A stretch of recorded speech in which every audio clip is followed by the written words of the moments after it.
The original voice of Ratchet, Mikey Kelly, would never return to play Ratchet again in future installments, but we'll talk about that in a later review.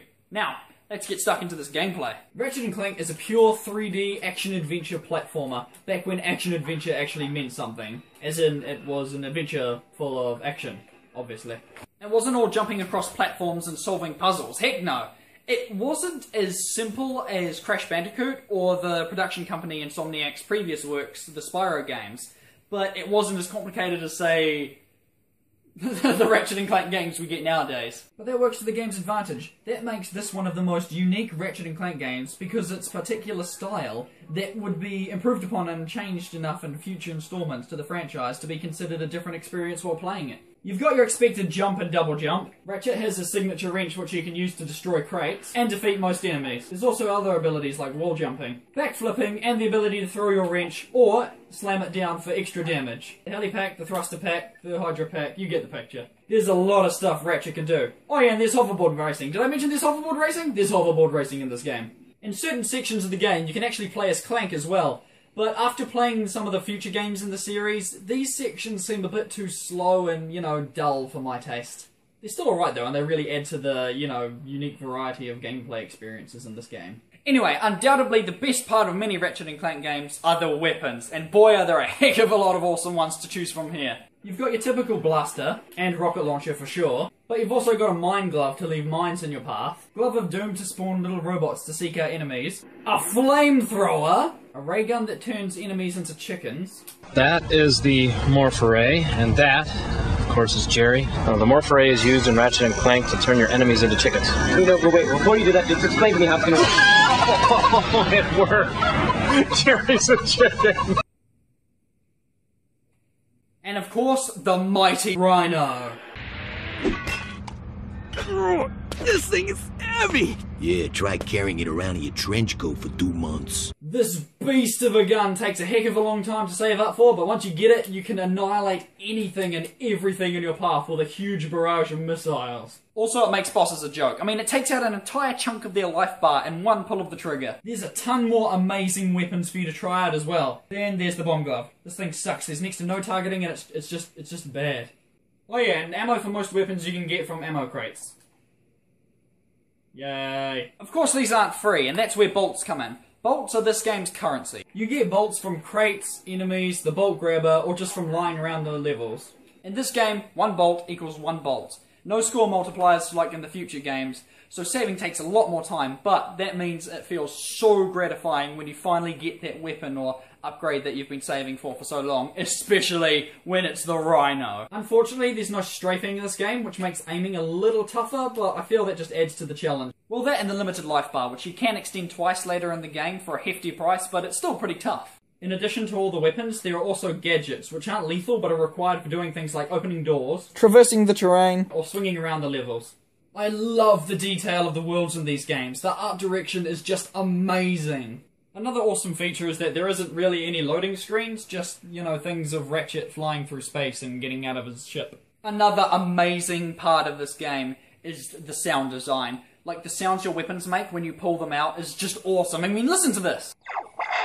That sounds so awesome! But sadly, they never really made other awesome weapon sounds in, like, the future games. I mean, there's 1 or 2 here and there, but nothing like in this game. Similarly, the music in this game is amazing. Oh, the music, it's just so good. It's definitely my favourite Ratchet and Clank soundtrack of all time in, like, the whole series. And might even be my favourite video game soundtrack. Apart from Kingdom Hearts 2, of course. Special mention to Novalis, I think that's how you pronounce it, and Metropolis. Like, how can you not bob your head to this?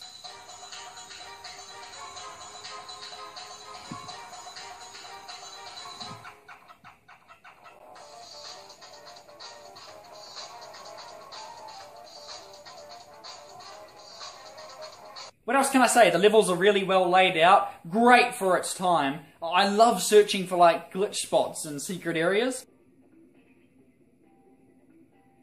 What the? Why is this here? What is its purpose? What's going on here? Somebody please explain this to me. Why is this here? Speaking of hidden areas, this game's hidden collectibles come in the form of gold bolts. These babies you'll find scattered hidden throughout the levels, and are always fun to find, whether you're blowing up a wall, jumping into a hidden area, or returning to an old planet with a gadget you previously didn't have to help you find where the gold bolt is. After you beat the game, you can start the game again with all your weapons and bolts. You can access the gold weapons room where you can buy special gold variants of some of your weapons using your hard-earned gold bolts and regular bolts.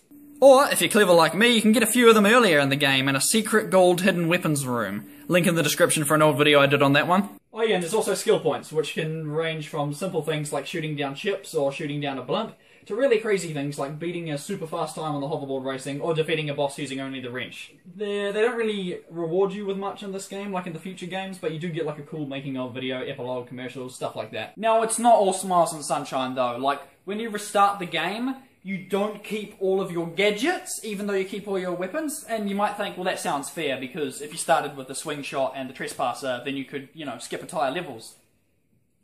Well, hang on, no you can't, because you wouldn't have the info bot for the next planet. So what's the harm of letting you keep swing shot and trespasser? Because you can still do the things the game wants you to do, just in a different order. Anyway, that's not too bad, and I can live with that, but why do they have to take away your helipack upgrades? I mean, you get so used to using it when you play through the game to speed through the levels that when you start a new game and you don't have it, it's like a really jarring transition. Also, that Melsa helmet. I mean, you got to talk to Skid's agent, get the hoverboard off Skid, go to Blackwater City and enter the hoverboard race. You got to win the hoverboard race, and then you got to go back to the planet with Skid's agent on it and talk to him, and he gives you this like little helmet thing. It's really good on some planets because it gives you the help of like a little flying robot companion that doesn't constantly spit out annoying catchphrases. I'm looking at you, Mr. Zircon.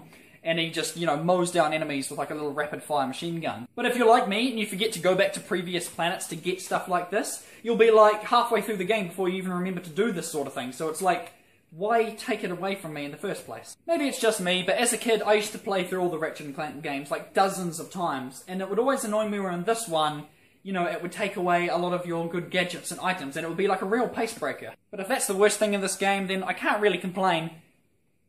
And to be honest, I can't really say anything bad about it. For a long-time Ratchet and Clank fan, its simplicity may drive you away and make you feel like it's not a very good game. Like, if you go from any other Ratchet and Clank game to this, then it may seem very slow, clunky, shallow, and sometimes difficult. But it's not, it's just simple, and it's the first game in the franchise. This, combined with everything else I've said in this review, makes this one of the most unique and individual Ratchet and Clank games in the series. Plus, I really find that its simplicity gives it good long-time replay value, not so much immediate replay value, if that makes sense. Like if you play through the game several times in a row, you may find yourself getting annoyed at the taking away of your items every time you restart.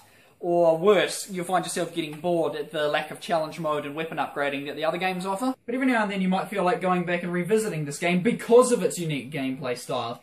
It's a very different feeling Ratchet and Clank game while still remaining true to the established formula, unlike Q-Force and All for One. I haven't played this since 2006. It's been 10 years since I played Ratchet and Clank 1 on the PlayStation 2. So in closing, if you've never played a Ratchet and Clank game before, why?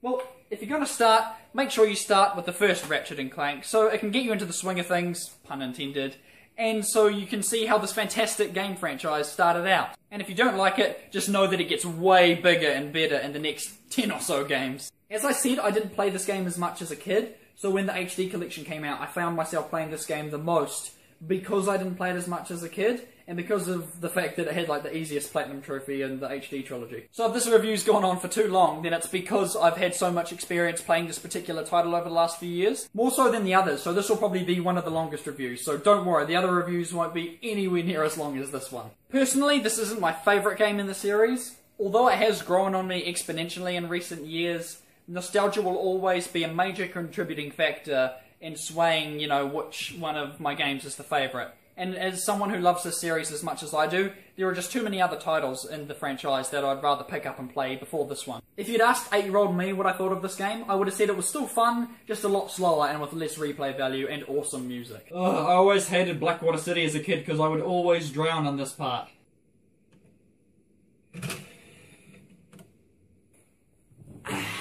Now, I'd say this is a damn good game on its own, and it's definitely a worthy addition to the Ratchet and Clank series. And of course, it was the duo's first game, so you can't judge them too harshly.